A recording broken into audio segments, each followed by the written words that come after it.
नमस्कार दोस्तों आज हम बात करेंगे धारणाओं के बारे में कि ये जो धारणाएं होती है ये किस तरह से हमारी लाइफ को डिजाइन करती है और किस तरह से ये हमारी लाइफ को एक बेहतर बनाती है। जेम्स एलन कहते हैं कि व्यक्ति की जो धारणा होती है उसी का ही इफेक्ट उसके आज के लाइफ के परिस्थितियों पर पड़ता है।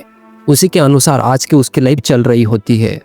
हमारी धारणा ये डिसाइड करती है कि हमें आगे चलकर हमारी लाइफ में क्या मिलेगा, हम हमारे गोल को अचीव कर पाएंगे या नहीं, या फिर आगे चल के हमारी लाइफ किस तरह से ट्रांसफॉर्म होगी, लाइफ में हम आगे चल के खुश रहेंगे या दुखी, जो भी हम लाइफ से चाहते हैं वो सच में हमें मिलेगा या फिर हमें उसके बिना ही जीना पड़ेगा।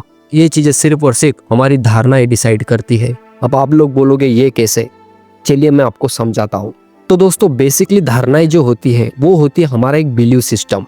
तो हमारा हर चीज़ के बारे में हमारा एक बिलीव सिस्टम बना हुआ होता है। तो इसे हम एक एग्जाम्पल के साथ समझते हैं। अगर आप आस्तिक हो तो आपकी भगवान में आस्था होगी, आपका बिलीव सिस्टम यहाँ पर स्ट्रांग होगा।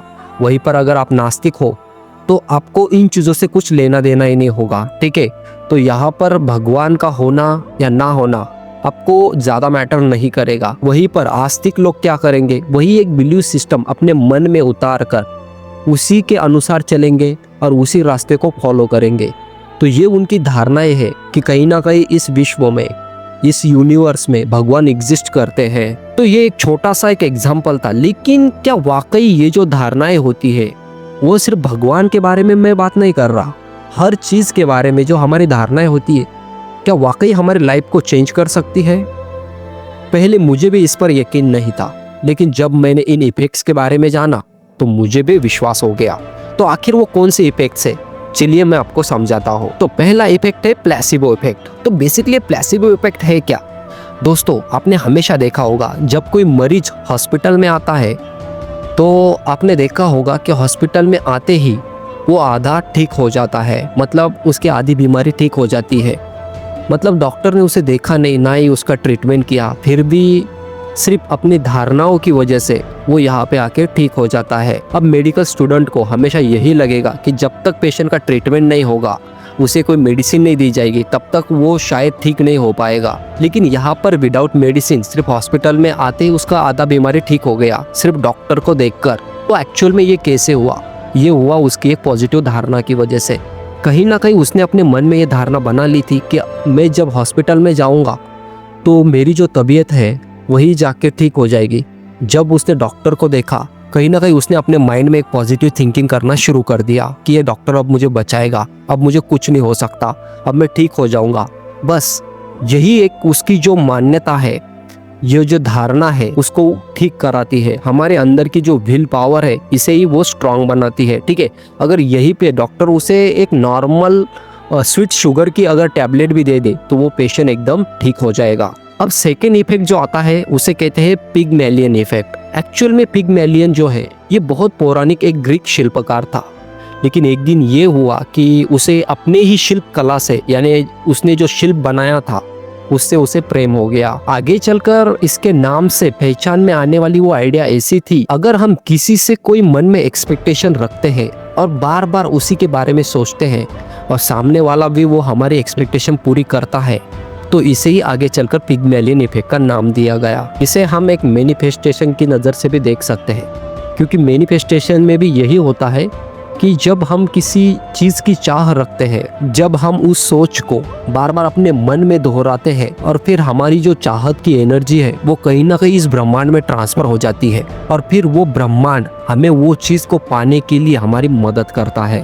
तो बेसिकली यहाँ पर हमें हमेशा अपनी जो चाहत है, अपनी जो मैनिफेस्टेशन है वो हमेशा पॉजिटिव चीज़ों की ही करनी चाहिए। क्योंकि अगर हम नेगेटिव चीज़ें मन में बार बार दोहराएंगे, नेगेटिव चीज़ों के बारे में ही सोचेंगे, तो ब्रह्मांड कहीं ना कहीं हमें भी नेगेटिव ही इफेक्ट देगा, उसका परिणाम हमें नेगेटिव ही मिलेगा। वही चीज़ें अगर हम बार बार रिपीट करते हैं तो हमारी लाइफ में और ज़्यादा नेगेटिविटी आएंगी, हम और ज़्यादा गड्ढे में चले जाएंगे, और ज़्यादा दुख में और ज़्यादा पीड़ा में जाएंगे, ठीक है। तो हमें पीड़ा को साइड में करके, उन सब को इग्नोर करके हमें सिर्फ हमारी लाइफ के पॉजिटिव चीज़ों पे फोकस करना है, तभी जाकर हम पॉजिटिव चीज़ों को अट्रैक्ट कर पाएंगे। और फिर तीसरा आता है सेल्फ फुलफिलिंग प्रोसेस। अब ये चमत्कार की तरह है एक्चुअल में इसमें ये होता है कि जब भी हम किसी के बारे में ये सोचते हैं कि वो इंसान हमारे लिए ये चीज़ करेगा और एक्चुअल में वैसा ही होता है, तो इसे एक सेल्फ फुलफिलिंग प्रोसेस के नाम से जाना जाता है। आपने हमेशा देखा होगा कि आप किसी से कोई एक्सपेक्टेशन रखते हो कि यार ये मुझे ये गिफ्ट लेकर आएगा, मेरा पार्टनर जो है आज मेरे लिए अच्छे से फ्लावर लेकर आएगा, मेरे पिता जो है आज मेरे लिए ये गिफ्ट्स लेकर आएंगे, और एक्चुअल में वो लोग वही लेकर आते हैं। ठीक है, तो ये कैसे हुआ?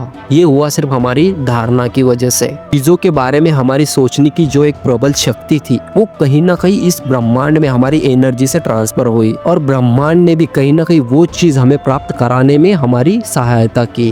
देखो दोस्तों, शुरुआत में मैं भी इन सब चीज़ों पे बिलीव नहीं करता था कि धारणाएं या मैनिफेस्टेशन ऐसा कैसे हो सकता है। मतलब मेरा कर्म सिद्धांत पे ज़्यादा स्ट्रॉन्ग बिलीव है।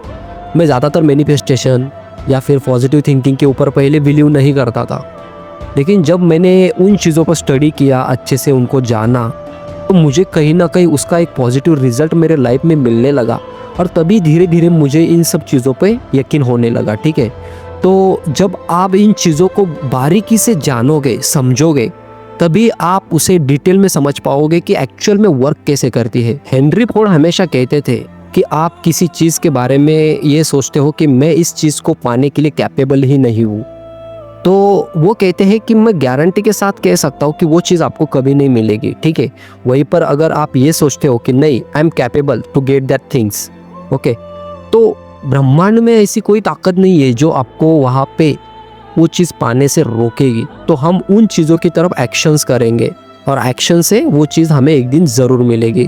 तो यहाँ पर हमारी जो धारणाएं है वो हमेशा जिन चीज़ों को हम पाना चाहते हैं, जो ध्येय हमने डिसाइड किया है, उन चीज़ों की तरफ पॉजिटिव होनी चाहिए। ठीक है, तभी हम उन चीज़ों को आसानी से पा सकते हैं। क्या आपको पता है कि लोग हमेशा ना यही मानते थे कि 4 मिनट के अंदर कोई मानव 1 किलोमीटर दौड़ ही नहीं सकता, लेकिन ये जो मिथ था वो एक रॉजर बैनिस्टर युवक ने ब्रेक किया था। उसने 6 मई 1954 में 1 किलोमीटर 4 मिनट के अंदर क्रॉस करके ये रिकॉर्ड अपने नाम बनाया। फिर उसके बाद हजारों लोगों ने ये रिकॉर्ड बनाया, लेकिन उसका नाम आज भी इतिहास में अमर हो गया। ठीक है, तब से लोगों की जो धारणा है कि 4 मिनट में 1 किलोमीटर कोई नहीं दौड़ सकता, वो फिर चेंज ही हो गई। फिर लोग इसे कॉमन और एक पॉसिबल चीज मानने लगे। अब अगर रॉजर बैनिस्टर यहाँ पे नेगेटिव भावना लेकर चलता कि नहीं यार, मैं भी 4 मिनट में इतना नहीं भाग सकता, 1 किलोमीटर में नहीं भाग पाऊंगा, तो क्या वो कर पाता?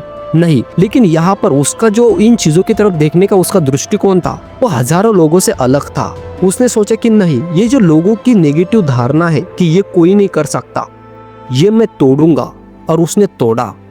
उसने सिर्फ अपने मन में ये बिलीव क्रिएट किया कि नहीं, I can do it, and he succeed. उसी तरह से आपको हमेशा अपने आप पे कभी डाउट नहीं लेना है कि मैं ये चीज कर ही नहीं सकता। अगर दुनिया में कोई कर रहा है तो आप 100% वो चीज कर सकते हो, और अगर दुनिया में कोई नहीं भी कर रहा है फिर भी आप वो चीज करने का ट्राई कर सकते हो, और हो सकता है कि वो आप कर भी जाओ। तो यहाँ पर हमारे मन में हमने जो नेगेटिव भावना बना ली है, सबसे पहले हमें उसे दूर करना है कि यार मैं कुछ कर ही नहीं सकता, मैं कैपेबल ही नहीं हूँ, जिंदगी में अपॉर्चुनिटी एक ही बार मिलती है, या फिर मैं अच्छा दिखता ही नहीं हूँ, यार मैं ज़्यादा इंटेलिजेंट नहीं हूँ, यार ये काम मेरे बस का ही नहीं है, मेरे में कोई कमी है। इस तरह की घटिया जो मानसिकता है ना, सबसे पहले उसे निकाल के फेंकिए।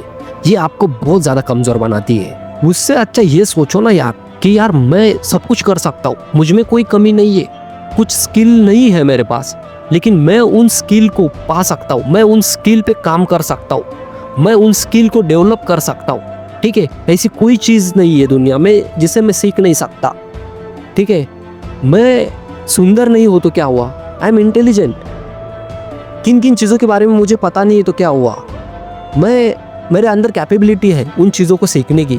ठीक है, क्षमता है मेरे अंदर, मैं बहुत स्ट्रांग हूँ। मेरे लाइफ में प्रॉब्लम्स है तो क्या हुआ, उन गलतियों से मैं कुछ सीख लूँगा और आगे लाइफ में उसे इम्प्लीमेंट करूँगा। I am the most happiest person in the world. मेरे लाइफ में कोई प्रॉब्लम नहीं है, जो भी है it's just a part of my life, it's not the end of my life. I am happy यार, जो कुछ हुआ बीत गया यार, 2025 शुरू हो गया यार, अभी तक आप क्या कर रहे हो? उठो यार, अपनी जो धारणाएं हैं उन्हें सही बनाओ। उन्हें सही काम पे लगाओ, उन्हें सही डायरेक्शन दो।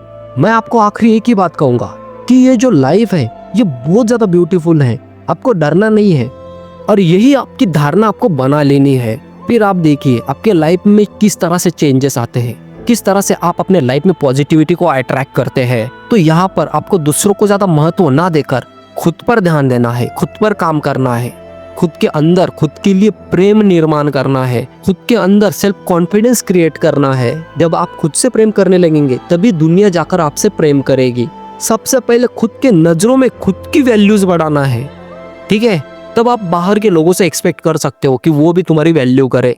अगर आप खुद को ही कुछ नहीं समझते और फिर लोगों से एक्सपेक्ट कर रहे हो कि वो तुम्हारी वैल्यू करे, तो ये पॉसिबल नहीं है, ठीक है? अगर आप खुद के बारे में ये सोचते हो कि आप अच्छे नहीं दिखते, तो लोगों को आप में क्या खाक अच्छा दिखेगा? कुछ भी नहीं।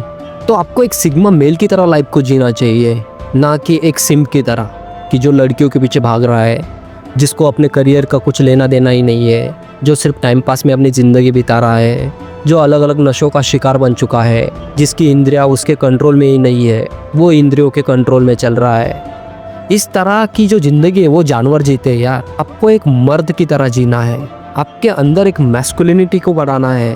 अब मैं यहाँ पर आपको एक छोटे से एग्जाम्पल के साथ समझाता हूँ कि धारणा जो है वो स्ट्रांग होने की वजह से हमारे अंदर किस तरह से चेंजेस आते हैं, ठीक है?